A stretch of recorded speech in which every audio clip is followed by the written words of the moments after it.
श्री परीक्षित जी महाराज ने कलयुग को 4 जगह प्रमुख और 5वीं जगह स्वर्ण में निवास दिया। स्वर्ण मतलब सोना।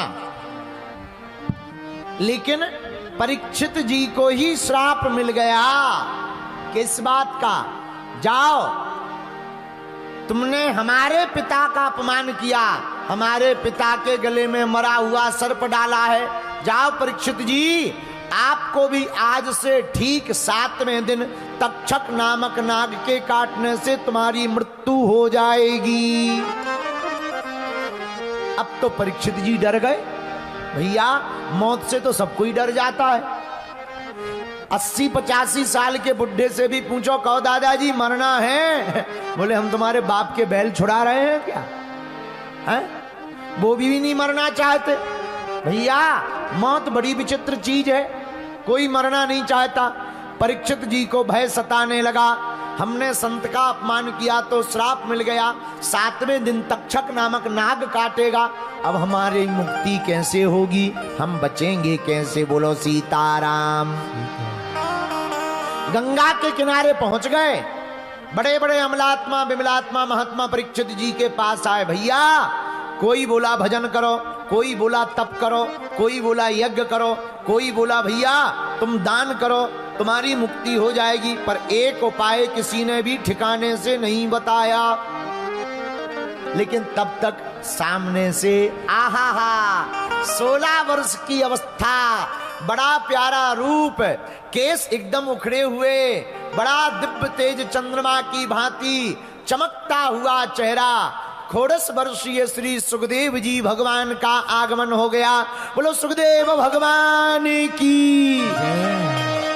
सब महात्मा प्रणाम करने लगे। भैया, अब तो परीक्षित जी ने विचार करो। भैया, बड़े बड़े बूढ़े ठेड़े महात्मा भी प्रणाम कर रहे इस छोरा को। दिखने में जरूर छोटो है कि पर बड़ो खोटो है। सोई परीक्षित जी ने पांव पकड़ ले। महाराज, पहले हमारा समाधान करें, जाओ फिर जाओ। क्या बात है? महाराज, हमको श्राप मिला है, आज से 7वें दिन हमारी मृत्यु हो जाएगी। और एक बात बोले इंदौर के पागलों, कह दो बोलो। ये प्रश्न केवल परीक्षित जी का नहीं है, हमारा तुम्हारा भी है। क्योंकि केवल 7वें दिन परीक्षित जी को नहीं, 7 दिन के अंदर हम तुमको भी तो मरना है। तुम कहोगे गुरुजी कैसी उल्टी उल्टी बातें बता रहे, अभी तो हमारी शादी तक नहीं हुई है, हमको नहीं मरना। अरे रुकिए भैया, 7 दिन के अंदर का मतलब कोई मंगलवार को मरेगा, कोई बुधवार को, कोई गुरुवार को, कोई शुक्रवार को मरेगा, तो 7 दिन के ही अंदर मरेगा। अब भाई इंदौर वालों के लिए स्पेशल 8वां बार बना हो तो हनुमान जी जाने। बोलो सीताराम, जोर से बोलो। तो जो प्रश्न परीक्षित जी ने किया, महाराज जिसकी मृत्यु 7वें दिन निश्चित हो उसे क्या करना चाहिए? महाराज, जिसका मरना निश्चित है उसे क्या करना चाहिए?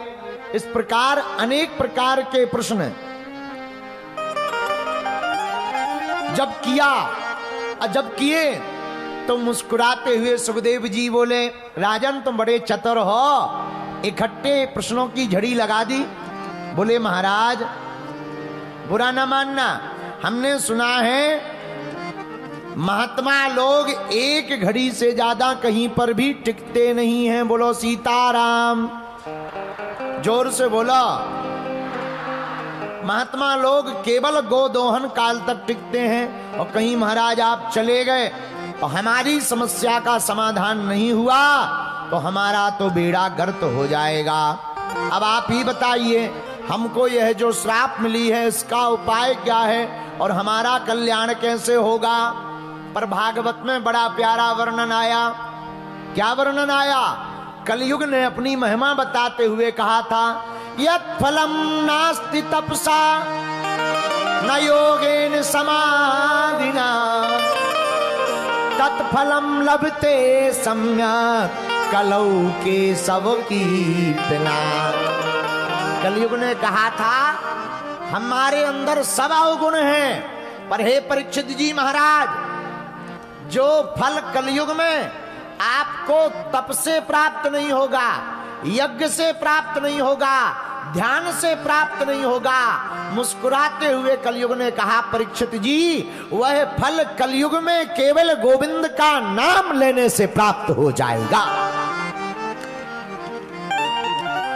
बात भी सही है, केवल भागवत नहीं कह रही भैया, रामचरितमानस में तुलसीदास जी कह रहे, कलयुग केवल हरि गुण गावहीं नर पावहीं भव था। एक जगह और वर्णन आया, कलयुग केवल नाम आधार,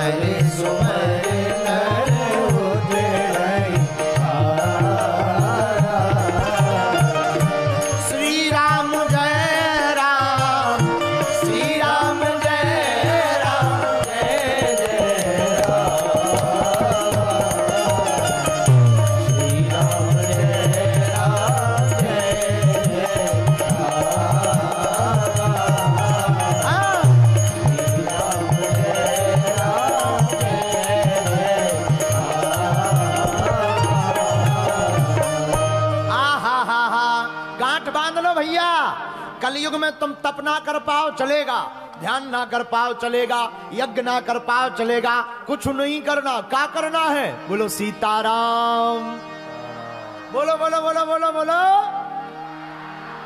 बस बन गया काम। तुमने कहा सीताराम और बन गया। अच्छा एक बात बताओ, आराम किस किस को चाहिए? जरा हाथ उठाइए, हाथ उठाइए। आज एक बात बोले, आज इंदौर में भक्ति का ऐसा सैलाब आया है जनसंख्या में, ऐसा लग रहा जैसे प्रयागराज का महाकुंभ लगा हुआ हो। वाह, जहां देखो तहां पगला ही पगला दिखाई पड़ रहे हैं। अब पागलो एक बात बताओ, हरि बोल। अरे जोर से तो बोला। तो बताओ आराम कौन कौन चाहता है? हाथ उठाओ। अच्छा बाकी क्या चाहते हैं? काम। अच्छा आराम कौन कौन चाहता? उठाओ हाथ। चलो हाथ नीचे कर लो, हम सबका मान लेते हैं, क्योंकि इंदौर वाले तो महा उच्च कोटि के महापुरुष होते हैं। तुमने उल्टा ले लिया होगा। हम जानते हैं कई बार ना पूरी बात बिना सुने ऐसे ही गड़बड़ हो जाता है। हमने एक बार एक जगह बोला, हमने कहा अगर पत्नी से लड़ाई हो जाए तो तुरंत चप्पल उठाकर पहनकर बाहर निकल जाना चाहिए।